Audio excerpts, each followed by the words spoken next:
Good evening and welcome, everyone. It is my pleasure to join you this evening and to help launch the spring season of the International Affairs Forum at Northwestern Michigan College. I'm NMC President, Dr. Nick Nisley. It has been a year of fear, of uncertainty, of change, and disconnectedness for all of us. But through IAF, we have demonstrated resilience and a commitment to staying connected on a global scale, which is why conversations like those hosted by the International Affairs Forum at NMC are even more relevant now than ever before. It's also important to encourage more of our community members to engage in opportunities like this and to celebrate our young people for their passion and knowledge and their curiosity about international affairs. Just earlier today, we had the opportunity to again host the Academic World Quest here on campus. I'd like to extend a congratulations to the first place team from Elk Rapids. After going into a tiebreaker 3-question challenge, they emerged victorious. 11 teams, plus a guest team from Holland, Michigan, participated in the event today.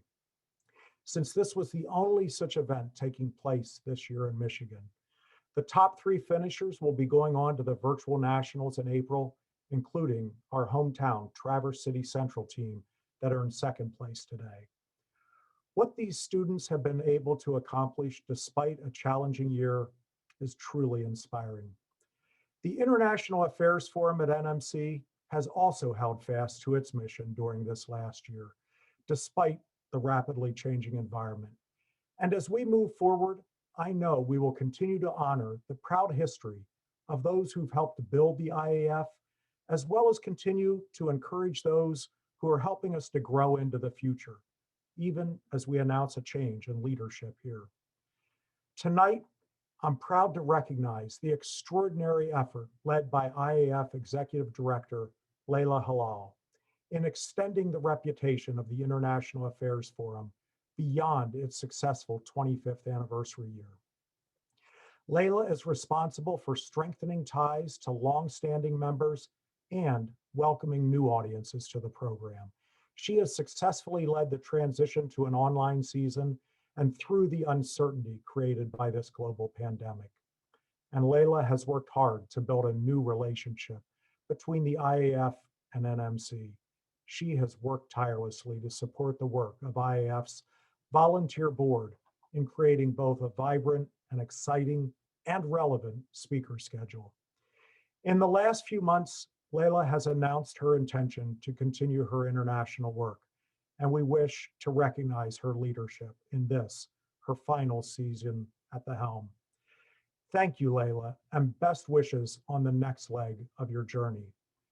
I'm also pleased to announce the appointment of a well-known NMC educator as interim director of the IAF for 2021, Jim Bensley. Jim is a longstanding member of the IAF board. He's an advocate for NMC's global education efforts, including the development of the NMC Global Endorsement. Please, let us take a moment to recognize Layla and welcome Jim.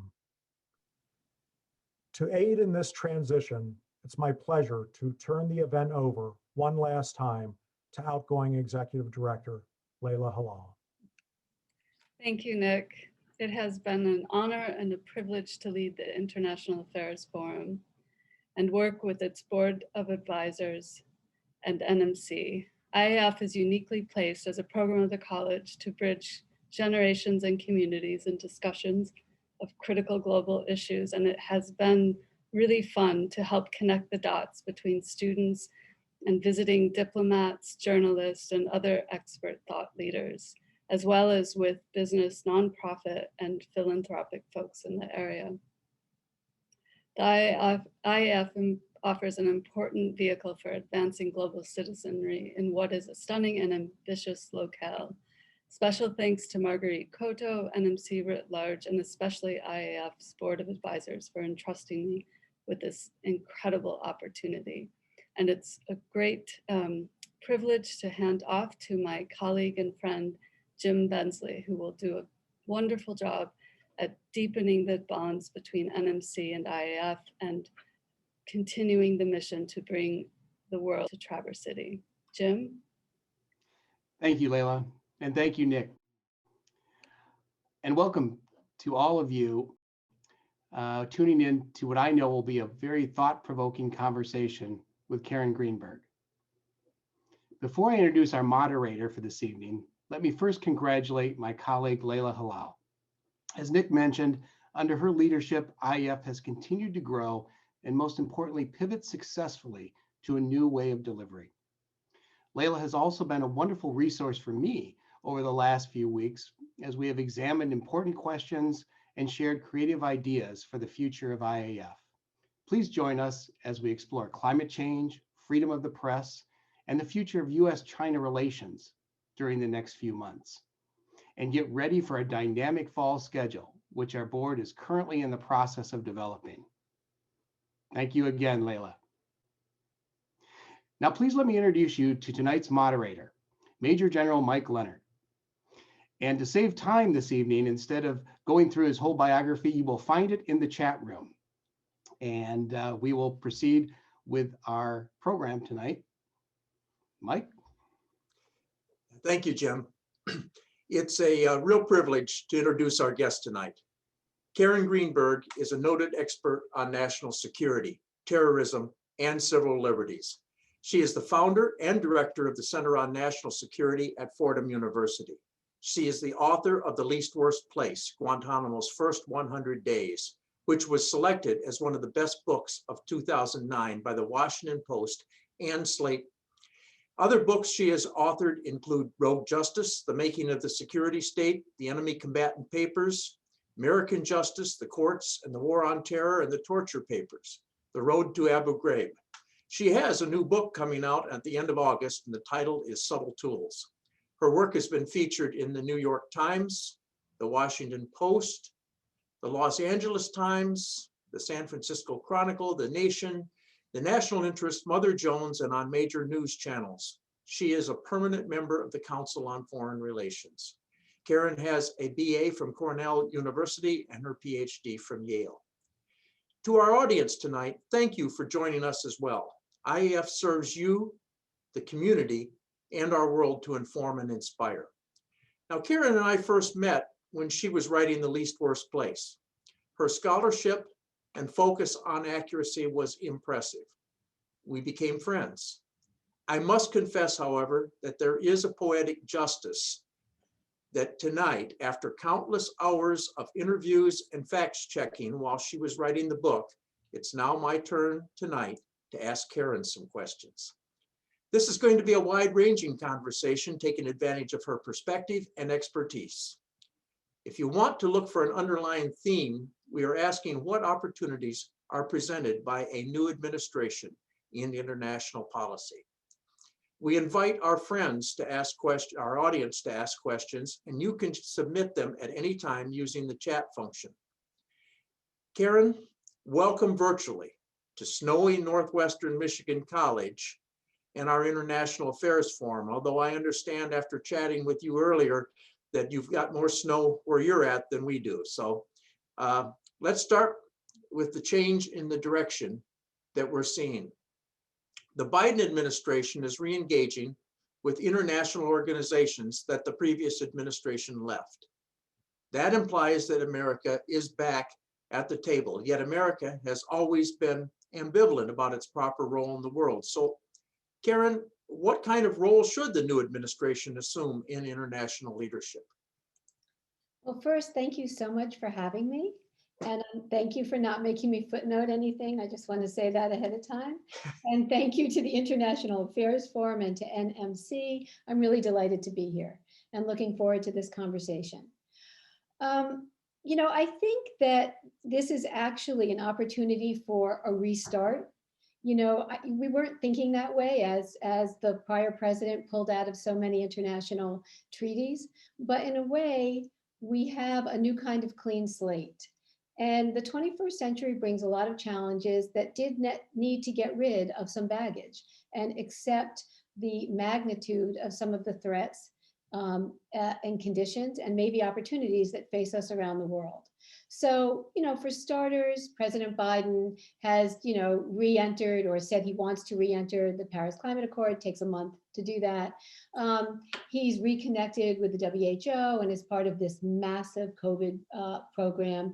And he's made a number of forays in different areas as well, says he's going to re-enter some form of JCPOA, who knows what. So what I would say is that we're off to a new start. We don't really know where we're headed, but one thing is for certain. Nothing's going to happen particularly fast in this administration. This is a president who values process above all, and he's made that very clear in his early executive orders, in the way he's encouraged conversations. He doesn't seem to be in a hurry, but he doesn't seem to want things to take forever either. So I think in terms of governance culture, he's off to a brand new start, but he's got a full plate to fill up in front of him, and he's got a giant challenge. So, so we can start there and now talk about some of the details. Okay, so we've got an administration that's rejoining these organizations, Karen. How do you think that's going to go? We used to think about American primacy. Does that still exist? If we lost it, should we be upset about it? And so I guess the best way to ask the question is the global table a round table, or is it a rectangular one with the US at the head? Okay, so I would answer that by saying there are different tables. There's not only one table. And when you talk about American primacy, which of course you'll get a debate immediately about why should we, expect to be the most important power in the world, it depends on what you want your primacy to be about. And I think that Biden has made it clear that he wants it to be about two things in particular. One is diplomacy, which is he has put an intense amount of attention into the State Department and to diplomatic missions, and repeated over and over that he wants diplomacy to take the lead rather than maybe military interventions, rather than deals in which there are threats. He wants diplomacy to work, and to work in a vibrant and robust way. But I also think he's making a clear statement about human rights. A lot of his appointments have been people whose background is human rights and the protection of human rights. He has, in his first forays in talking to world leaders, emphasized human rights, whether it's been with President Xi in China or whether it's been with President Putin talking about Navalny. He has made it clear that he wants to reestablish a sense of primacy in the world, but also at home, to say that this is who we are. And so I think there are going to be a lot of different tables, and some will be business, and some will be about human rights, and some will be about different things. And there is not one table, and we're not going to be at the head of every table, and that's okay. One thing we've learned in the pandemic, if we didn't know it before, was we are one globe.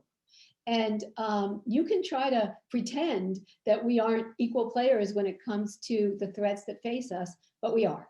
And so if America can take the lead by making it a better world, then I'm all for it. But there are other people in the world that just as deserving of being protected. So Karen, I've read your books, so I know that for you, application of the rule of law and a moral component is extraordinarily important. So if the Biden administration wants to get back to that table, what kind of housekeeping do you think is in order for us to be able to make the claim that human rights are important, a moral component is necessary in the world at large? So I thought we were going to wait till later to talk about Guantanamo. I'm just taking this where the conversation goes, Karen. Okay, well, just because that's how we know each other, and because it's how I spend so much of my time thinking about, he has to close Guantanamo. If you want to know the one symbolic thing, Obama came in day one and he said, we do not torture. It is against the law. We are taking that off our books. We are removing those memos that had authorized torture of detainees from the war on terror in CIA black sites.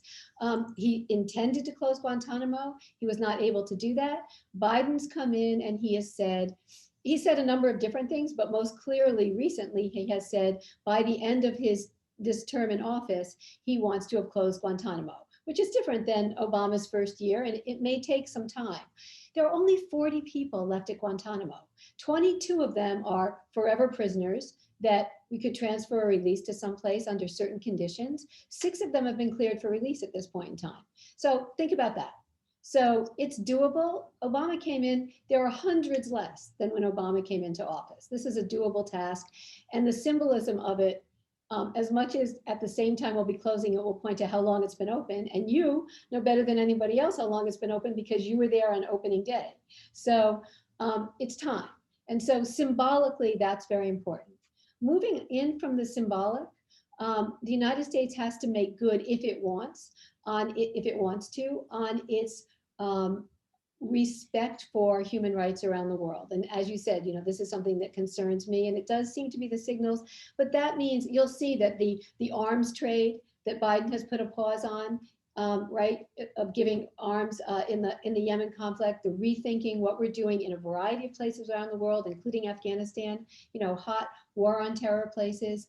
I think this is very important. The signal is we're going to rethink what our deployment of arms, resources, and military and other kinds of presence are. We're just going to rethink it because maybe we've been in bed with the wrong folks. Maybe we're complicating a situation that if we pull ourselves out will be less complicated. And maybe there are places we need to be.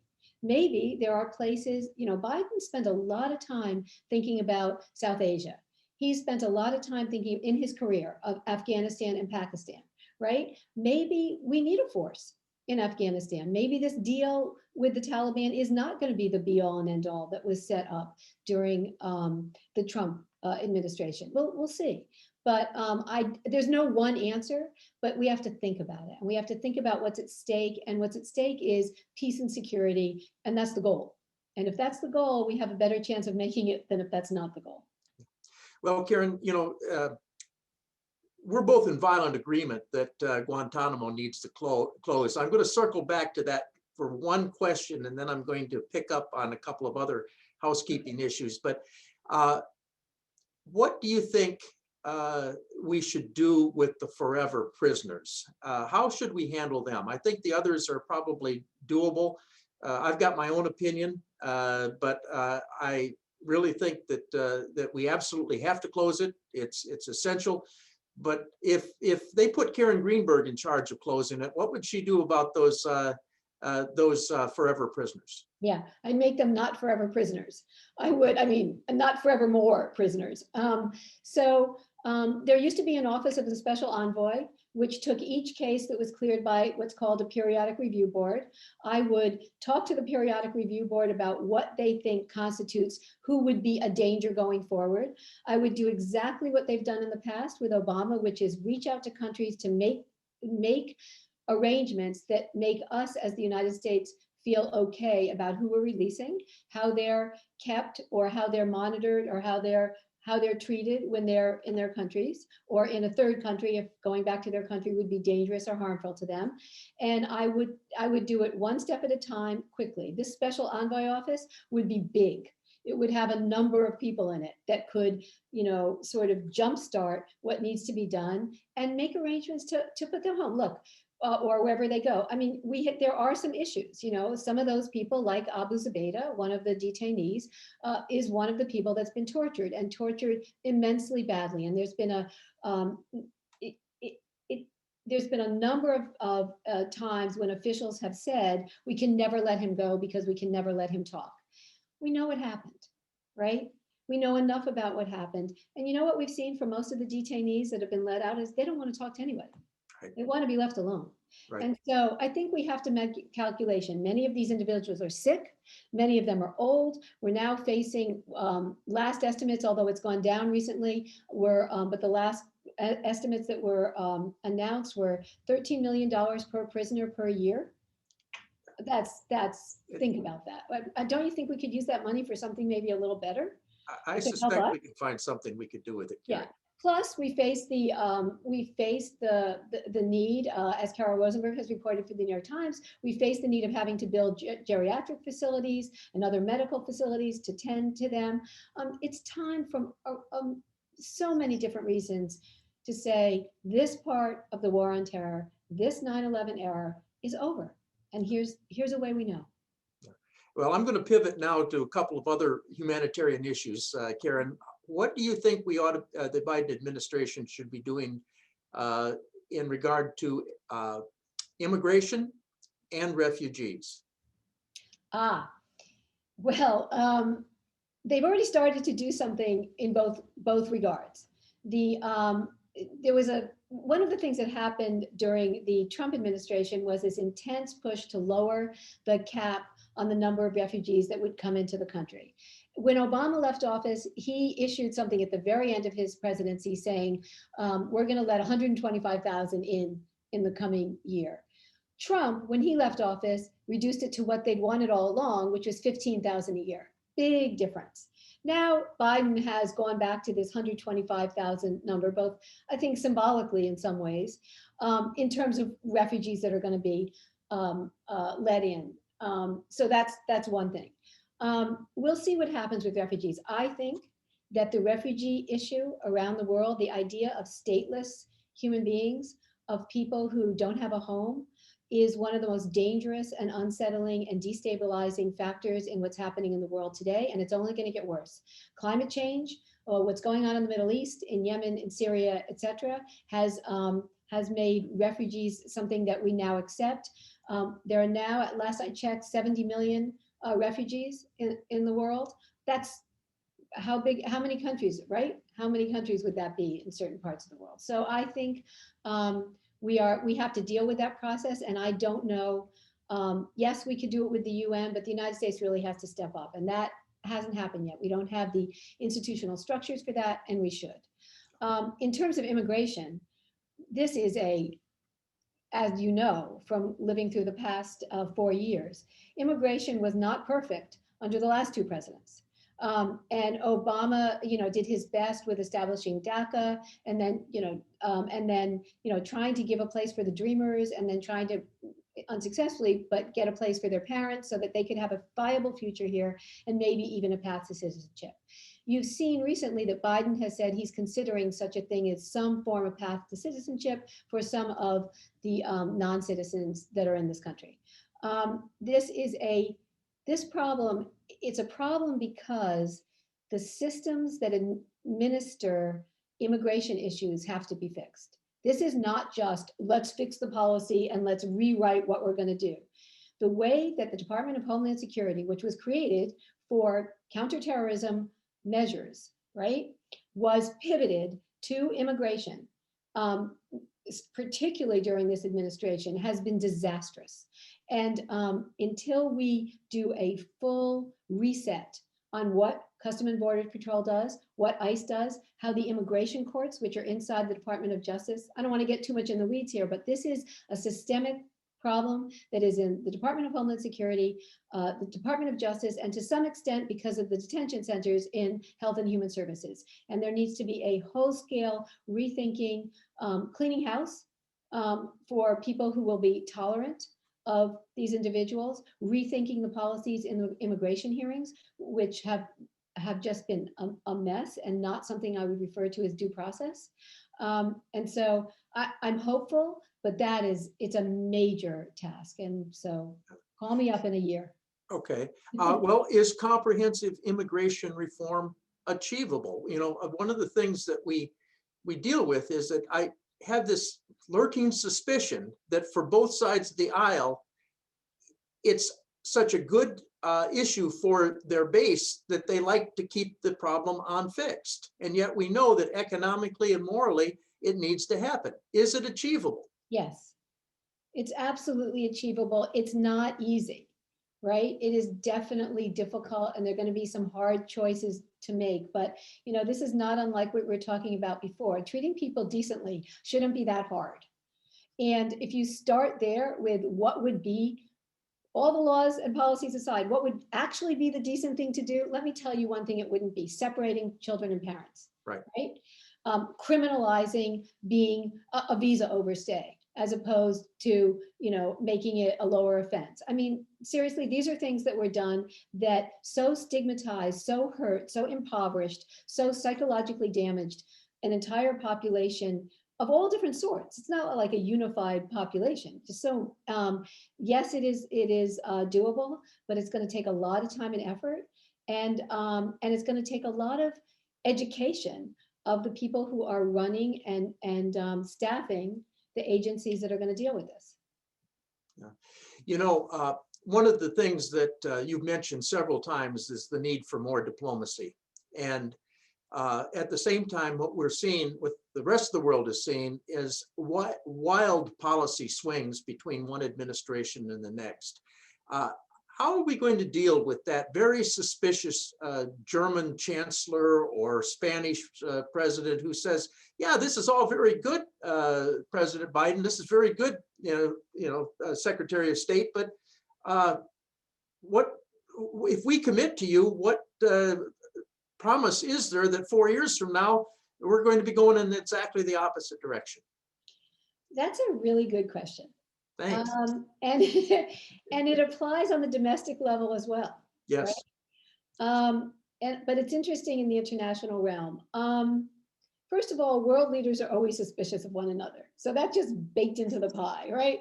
So we're not going to fix all of that. But I do think that one of the things that Biden can do is to begin to, and that the country has to do, in my opinion, is to portray this last administration as an outlier. As much as there were deep things, and this is kind of what my book is about, within the Trump administration that harken back to the war on terror, as much as that's true, there's also the fact that Trump really did take things further than anybody had in terms of a disrespect for international covenants, an unconcern for America being at the table, and a lack of emphasis on human rights. So and that's what Biden's challenge is to convince the world, and he's not going to be able to do it 100%, which is okay. Let them be suspicious. Then we have to, pony up a little more. I don't mind that. But the proof is in the pudding. We have to live by it. We have to create structures that can perpetuate where we're going. Like, this is why the Iran deal is so interesting. We can't go back to the JCPOA. We hear that. But then you hear we sort of are going back to the JCPOA, right? And you see people put in positions like the Deputy Secretary of State, Wendy Sherman, who negotiated the JCPOA. She was the lead negotiator. So so that's a reminder to the world, okay, we had this break with who we wanted to be and who we could be in the world. I don't know about who we could be in the world. And we're going to try to pick up the pieces from there. So it always has to be proved. And again, I think that's a good thing. Good. Well, you've mentioned a couple of names already, and whatever the Biden administration tries to do, its success depends upon the talent that they've hired. So you've seen some of the names already. Some of them already have been confirmed. Others are awaiting confirmation. But how would you rate the expertise and ability of the administration hires in his current cabinet and the major agencies? So remember, I am always an optimist, even though I'm like always disappointed. I'm always an optimist, right? And I think that across the board, the positions have been remarkably sobering and inspiring at the same time.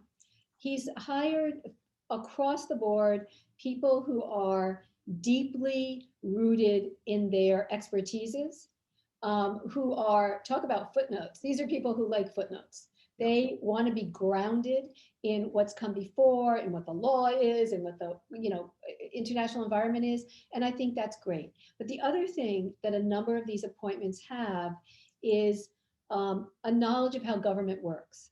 One of the things that Biden's done, and it's an interesting thing to have done, is to privilege people he knows that he's comfortable with. When you look at, the Secretary of State and the National Security Advisor, when you look at Tony Blinken and you look at Jake Sullivan, these are people who worked not just for the Obama administration, they worked for President Biden when he was vice president. They were his advisors on these matters. So think about that. He's built himself a conversation and he's comfortable with it. And that is sort of an interesting thing to privilege. And a lot of appointments that I thought might have happened didn't happen. but these kind of appointments did. And we'll see how that goes, but it could be a very stabilizing thing. In other words, let's get to business right away. Let's not find out who we are. Let's just start and then we'll figure it out. Across the board, I think his appointments have been good. Nothing has set off alarms. And I don't mean just with me. When I've talked to a lot of people in a variety of advocacy communities and foreign policy communities, and there's both a desire to give him a chance, which surprised me. And there's also a respect for what he's done and a sense that a lot of the things that we were worried about, we being the sort of human rights, rule of law advocate types, even in the Obama administration, we're on pause on sort of seeing what's going to happen. So I guess I'm hopeful. Well, every president begins an administration with really robust domestic goals, maybe some of the international ones as well, but almost every administration, at least in my lifetime, finds that their attention gets distracted by the international crisis of the day. And a lot of times these crises are not even ones that were anticipated or prepared for, the COVID during the previous administration, 9/11. So how does a president achieve a balance between domestic and international demands? And does any human being on the planet have the bandwidth to do it? Okay, so there's a lot of pieces of that question I want to talk about, because one is the international domestic, which I will get to. The other is the emergency, right? When you say things that we didn't expect in the international sphere, pandemic being, one of the things, it's about, can we build, and we've seen this domestically, can we build a structure that is poised to respond to emergencies in a way that can respond immediately and procedurally and well, right? So that's one issue, and I would say it's something we need to think about. We don't have that built in right now. The Department of Homeland Security was supposed to be that for domestic matters, but you saw Hurricane Katrina and what it did, and so we still are on a learning curve, even though that was a long time ago. In terms of domestic and international, Biden's not supposed to do everything. He's supposed to appoint people. He's supposed to be the chief executive. He's supposed to be the person who manages what needs to be done. And so, yes, that's his job. His job is to let the international community and agenda function and the domestic agenda get realized. And they're not completely separate. Right. They interact with each other. And one of the things I've seen a lot of talking points about recently is an effort to get the domestic conversation more embedded in the international policy world, both in the terms of expertise outside government and in terms of functionality inside government. So the answer has to be yes, and therefore the answer is yes. Okay, now this is the big question I had for you, Karen, because let's suppose the Biden administration in fact, President Biden is listening to the IAF presentation at this time, and he says, golly, that gal really knows what she's talking about. So if you were invited to the White House to give the advice to the president on national security, what's the most important thing you'd tell him? Don't rely on old people. Okay. I'm not kidding.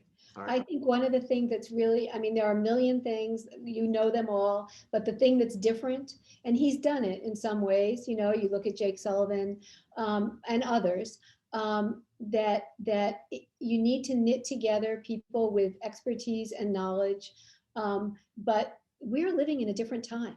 And I'm sorry, there's a lot of expertise and knowledge that is not just not useful, it's harmful. And the world works in a different way, and diplomacy, getting back to the early part of this, is going to be a different thing. There are different kinds of diplomatic skills. You'll notice that Biden has put an awful lot of women in positions within the State Department and actually throughout the administration.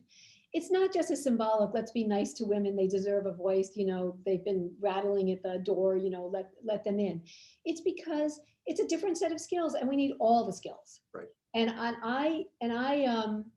I think that this idea of diversity, which he has made very important, has to include diversity of generation, the generational diversity. It's extremely important, and the sooner, the better. And he's done that. to some extent in the beginning, which I think is good. I think the other things are all obvious. There needs to be more attention, which he's done with Kerry, to climate change. There needs to be, but the real thing that needs to be done, and I think this is also being done, is, although I don't know how it's being done, I know that people talk about it, is that along the lines of the emergency thing I said before, that the understanding how these threats collapse on one another, how pandemic and climate change and terrorism could all be related to one another.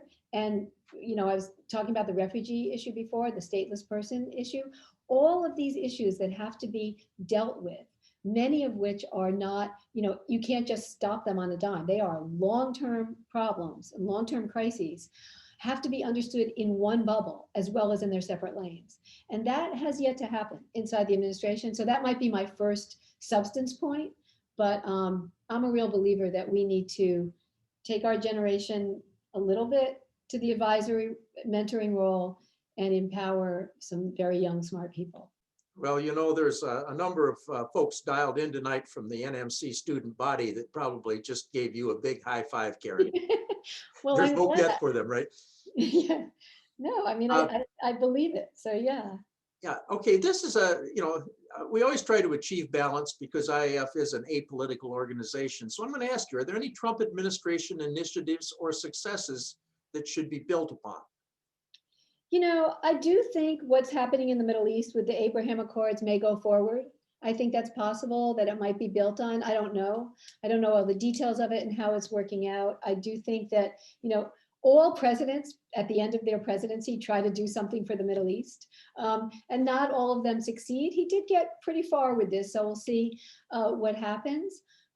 That's the one I really think about. I think alienating people around the world isn't a good idea, no matter which side of the political spectrum you're on. So that's just what it is. But, we're not going to throw out and there may also be people who worked within the departments who actually have a lot of knowledge and expertise that should be brought along and not just thrown out because they were part of the Trump administration. And I think that has to be a judgment call rather than just clearing house. So.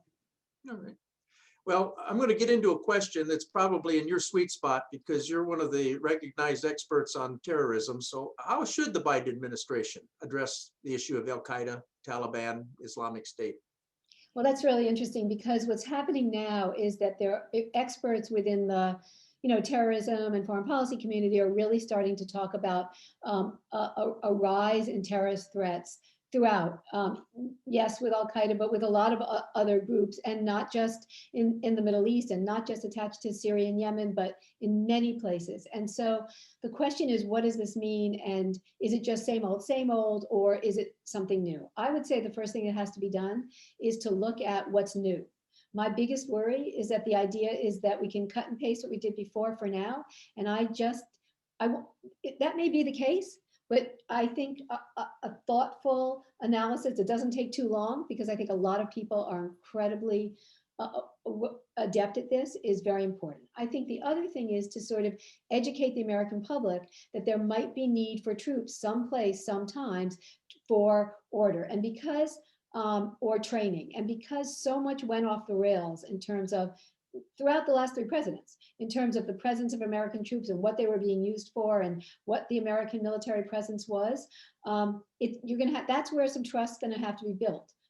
We're going to do this in a way that we understand what we're doing, and we're going to be transparent about it. So I think, to the extent that they can be transparent about it, I think these are very important considerations. But this is when your trust thing comes in terms of home, not just in terms of the international community. So that's not your answer, like what to do about Al-Qaeda. I'll tell you one thing to do about terrorism. We have to address these detention camps that are holding ISIS families. We have to address these refugee camps. We have to rethink how we're going to handle foreign fighters when they return to places. And unless we do this in a proactive way that sees a positive future and is not just punitive and harsh, we're never going to get out of this cycle. So that's my answer. Well, we all know that terrorism doesn't start at the water's edge, and that all terrorists are not holding a passport from a different country. So what do we do about the growing radicalization of our own citizenry? Yeah. So now, right. So, now when we say radicalization at home, we think not to jihadist terrorism, but we're thinking, white supremacist terrorism. First, I want to say that the word terrorism is just so fraught with so many things. So we have to think very carefully about how to do this, because you are allowed to have an opinion. You are allowed to state an opinion. You're not allowed to kill, maim, inspire, incite, to violence and to do violence. But it's way deeper than that, because if we approach it from law enforcement, it's too late. Right. And here at home, we can do something else. And if you're asking me what to do, I wish I knew. This is something I really do want to spend some time thinking about. There have been a number of people that have talked about civics education. Could we have better civics education so at least people understand the choices that they're making and that maybe they don't understand? I don't really know that that's quite the answer. But if, and this we dealt with jihadist terrorism and radicalization as well, the idea of exclusion, the idea of people being scared that they're going to lose whatever it is they might lose, I think we might need some kind of rethink about how we function as a set of communities. And I think it's funny in a way, COVID has given us that chance to rethink how communities function. And we're going to have to start there. This is, when you say grassroots, I don't even know what that means anymore, but this is going to be localities and intentionality of wanting people to want peace, and how you teach people to respect diversity.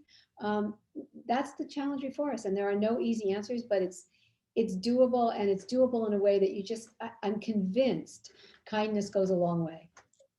So. Well, Karen, what I'm going to do now is pivot to some of the questions from our guests and our audience, because a lot of them have started cropping up, and a lot of folks have probably better questions than I would. The first one is from Jean Haynes, and she asks, how important is it to maintain an alliance with Saudi Arabia, particularly if you consider the murder of Khashoggi and some of the other events that have gone on? Yemen comes to mind as well. I'm paraphrasing this a bit because her question was much shorter than mine was. So, but what did we do about Saudi Arabia? Oh my goodness. Well, we don't do what we've been doing in the past. And this is a question that we've been dealing with since 9/11, right? Before 9/11, but certainly since 9/11, right? The 15 of the hijackers had Saudi passports, right? So we decided not to deal with that. 9/11 Commission report, we decided to take out the pages on the Saudis. Where Saudi fits into the sponsorship of terrorism, we've decided, as a country not to deal with that. And now, we have the murder of Khashoggi and the Crown Prince, and we have Trump, Biden, who said that he's going to deal with the father, right, with King Salman, which is actually, I'm not sure you get that choice as a president, like who you're going to deal with in another country. That's their choice. But he's trying to make a point, which is the same point he's trying to make with Xi, and the same point he tried to make with Putin. He wants to at least embrace for a moment, and we don't know how long that'll last, the human rights stance, right? I'm assuming that that's what's going on there. There's also been movement in terms of, arms deals with Saudi Arabia. And so I think what Biden is doing, and I think it's true, that's what he's going to do, is he is sort of saying the way we're doing things is not the right way. What we're going to do going forward is another thing. You can't function in the Middle East by not dealing with the Saudis. You have to. They're a major player, and in the conversations over whether it's Iran or Russia or whatever kind of alliances or tensions there are, you have to deal with Saudi Arabia. So we can't just exclude them, but we can perhaps carve a path for how to think about going forward. And maybe the way in is a human rights conversation, although we'll see how far that goes. Okay. Well, this next question is a blast from the past, Karen, because it's from somebody that both you and I know. It's from a gentleman named Tim Nichols. Oh my God. Tim, for the benefit of the rest of the audience, Tim was my intelligence officer in Guantanamo. He has since tried to rehabilitate himself, and he is now an academic. And so I'm going to read his comments here. And I'm just going to ask you to respond to them because, like any good academic, he's given his opinion as well. So, hi, Karen. Hi, General. Great to see you both again. Biden's honeymoon will likely end with his first significant departure from our current isolationist status quo, perhaps a more comprehensive strategy for China, or perhaps a more aggressive posture towards Russian cyber aggression. I'm concerned that a significant portion of our citizenry has abandoned the idea of America's centrality in foreign policy. Sadly, our president needs to oversee some domestic repair before he can support for the necessary step to retake the helm internationally. So I think what Tim is suggesting is we got to get our own house in order first. How would you respond to that? Yeah, I think we have right now, for a million reasons, mostly COVID, we need to get our own house in order, and we're not there yet. But there is no, but even that does not take place by itself, meaning isolated from the world. We are part of the globe, and if nothing shows us this more, it's COVID. And there could be other weather events and other things that are like that. And so I don't see them as particularly separable, which is why it's very important that the Washington conversations are not just domestic and international. I don't think they will be. There is, whether we like it or not, we're participating in the international conversation by everything we do right now. Right. And whether it's our immigration policy that you raised, or our policy towards the Middle East, or our COVID policy at home, these things are related. Now, to his deeper point, which is our citizenry has abandoned the idea, they just need to be taught. They've been in the middle of a battle zone for 4 years, where it's like, what side are you on? Enough already. There has to be, we have to be able to breathe. And once we're able to sort of not be worried about what fight we're in, we can think more holistically as a country, and we can handle both the domestic and the international perspective. But first, we have to stop guarding ourselves the way we've had to guard ourselves, no matter what part of the spectrum you're on for the past 4 years. Okay, thanks, Karen. This next question is from Gene Gentleman, and it's for your background. Gene, you for the longest time ran the Dennis Museum here, which is a terrific place. If you ever get a chance to come and visit us, it's part of NMC, and it's one of the other jewels in the NMC crown in addition to IAF. So his question is, are China's current actions towards Hong Kong and potential takeover actions regarding Taiwan a danger to our national security? And how far do we go or not in managing that behavior? Would we give them up to maintain other potentially more significant, whatever they are, relations with China? In other words, what about China? Yeah, that is like another session in of itself, but to answer it quickly, everything China's doing, we need to pay attention to. We can't just say, like there was an article, I forget where, somewhere earlier this week about how let's focus on the South China Sea issue. Let's not focus on, Hong Kong. And I was like, they're not separable. They're all of a piece. And let me just bring up one thing that is important.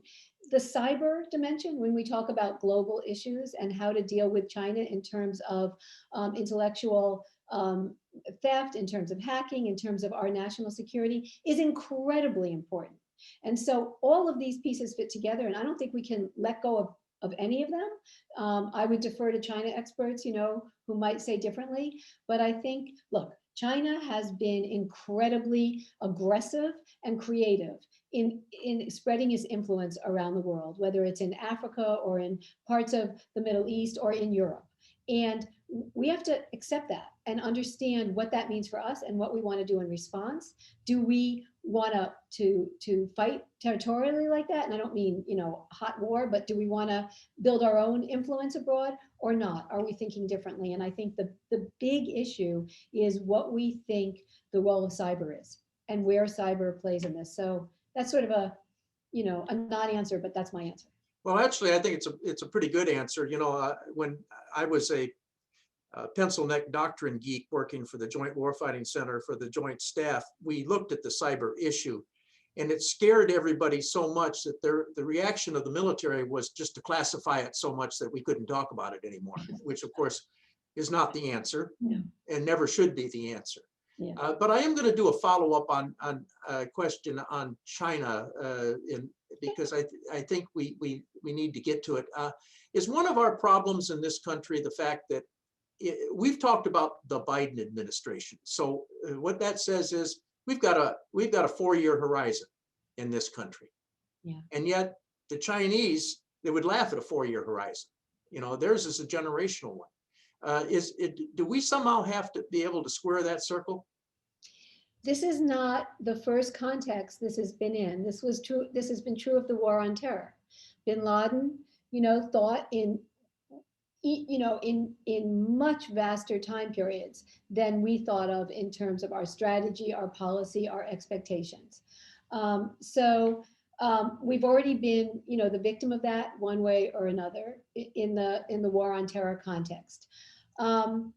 I think that, that's a very difficult question because yes, they have a consistency of leadership, right? And they deal with it that way. But, there's something to be said, I would say, for a world that changes as rapidly as our world changes, and that to having novelty and newness and new blood. And, you saw my answer that we need younger, a diverse, younger population telling us what to do, advising us and thinking about things.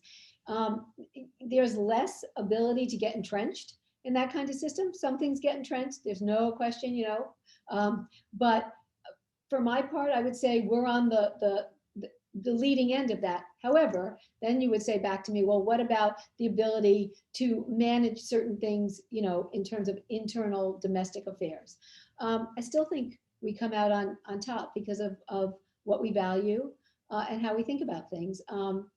It's a real challenge, China, but there might be a real upside to being able to work with China and not completely at odds with them.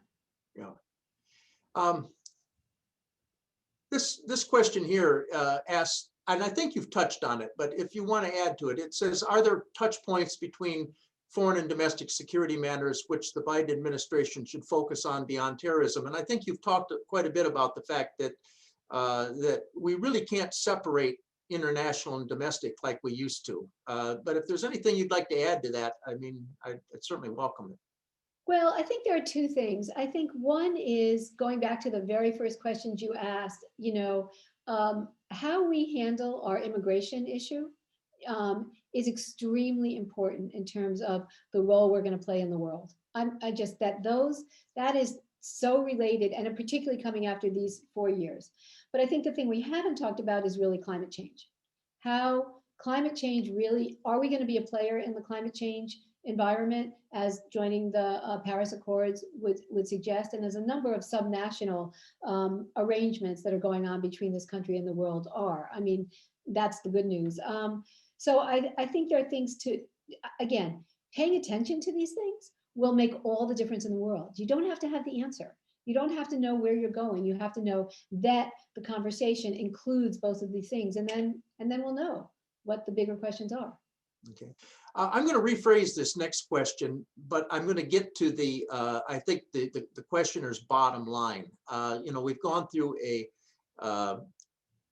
terrible situation. The election was a bruising election by any standard. We've seen the events of 6th January, and we've got a lot of angry people out there on both sides of the aisle. How do we heal the wounds? Well, this is the good news, I think, about having somebody as president who spent his life basically, having discussions in Congress, right? Yeah.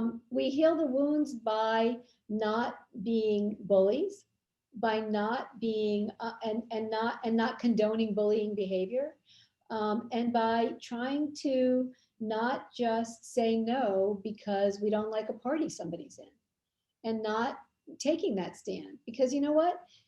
Everybody, no matter where they are, has some ideas worth taking and running with and including.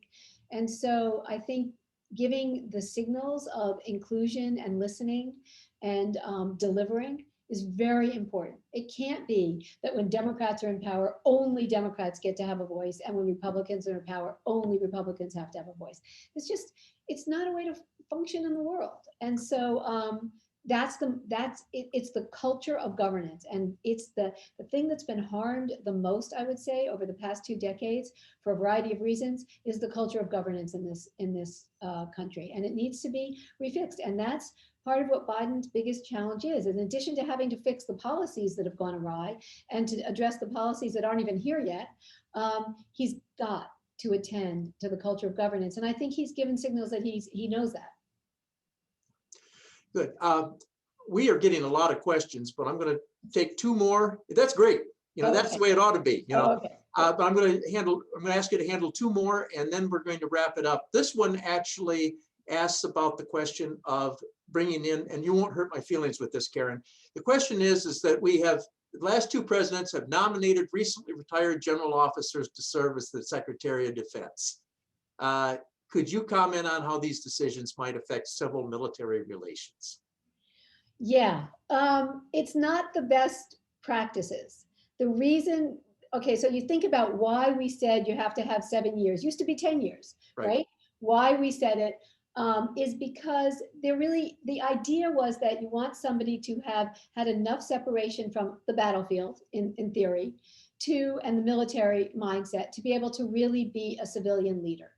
And what's happened with General Mattis and what's happened now with General Austin is the idea that we wanted them and therefore forget. And by the way, they were good choices, right? So it's a problem. If we're going to have the rule, let's adhere to it. Right. So I think the biggest problem is not the civilian military thing, but the idea, which is absolutely something that has just been allowed to grow since before the Trump years and throughout the Trump years, is this idea that we can just throw out rules and regulations and laws when they get in our way.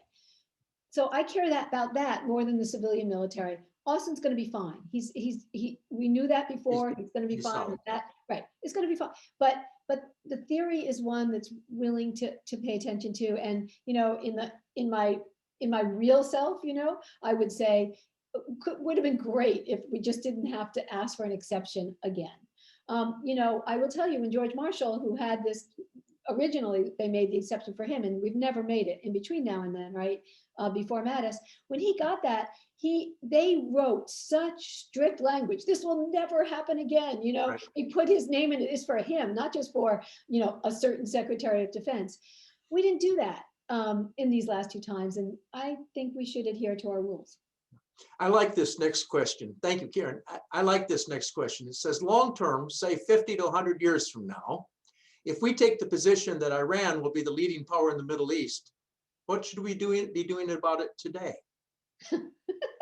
Okay, well. So solve the Middle East, Karen. I think Iran is one of the biggest challenges and one of the most interesting challenges. I think Iran, it's so hard to read who Iran is, depending on who you're listening to, and knowing whether they're responding to us or whether they're, misleading intentionally. I think Iran's a tremendous opportunity to figure this out, to have some kind of diplomatic standoff, if you want to put it in these terms. I think we need to, I can't tell you that they're going to be the biggest power in the world, because I just don't think that's how the world's going to function going forward. But they're a world player. They've been a world player. They're an ancient culture. We need to recognize that and think about it in those terms. But we also have to be tough with what's allowable and what isn't allowable. And because of the way politics have gone, international politics and otherwise, over the past decade, we're not at a place where we can, it's not a kumbaya moment yet, but it's worth working towards a comedy of nations. There's no question. Well, this one won't be a question. This is going to be a comment, but I wanted to share it with you and the rest of the audience because it contains within it an invitation. It says, you have been cautiously optimistic, even hopeful. It would be great to hear back in a year or so with a report card on the results of the administration's first year or so in these areas. So for our folks that are in charge of programming, you know, maybe we can get you back in person, Karen, as opposed to the virtually, and you'll just see how beautiful this area is. So I think that's a great way to kind of put a, you know, a capstone on our discussion. And I'm just going to tell you that I have enjoyed it thoroughly. It's always good to see you. It's always good to talk to you. You stimulate our minds. And so we hope one day you're going to be able to visit here. Okay, well, all I can say is I am so honored that you invited me. And I wish we could have gotten to all the questions, and I will come back anytime you want. And I'm going to, you know, hopefully be able to wear festive colors. So. Well, I also would, for our audience, if you want to stay in touch with the terrific work that Karen does, go to your browser, Google the Center on National Security. In addition to helping to inform the public on a daily basis, Karen herself hosts prominent experts on national security, and her YouTube broadcasts are absolutely stellar. I can vouch for that. You can also find her books on Amazon, and I'll tell you, she writes with clarity, expertise, and accuracy, with the exception of The Least Worst Place. I was neither as smart nor as good as she made me out to be. No, so Karen, thank you very much. Have a wonderful night. We really appreciate you. Thank you for what you do. thank you so much. It was a pleasure, absolute pleasure. Okay, on March 18th, we're going to host J. Carl Ganter. Carl is the past vice chairman of the World Economic Forum Global Agenda Council on Water Security and served as a member of the forum's Global Future Council on the Environment and its new vision for agriculture and water initiatives. He has presented or moderated sessions at the World Economic Forum annual meeting in Davos, Aspen Ideas Festival. I mean, the list goes on, and he is the recipient of the Rockefeller Foundation Centennial Innovation Award. Mr. Ganter is the co-founder and director of Circle of Blue. Circle of Blue's mission is to inform the public, and the title of his presentation with IAF is Climate Change, Water and Food. Circle of Blue's mission to inform international audiences of the growing competition between water, food, and energy in an era of climate change. Those of us privileged to live in one of the most water-blessed areas on Earth can easily take that for granted. So this is very timely and very appropriate. So it promises to be a terrific event, and we look forward to seeing you then. Until then, be well, stay safe, and go forth and do great things. Thank you very much.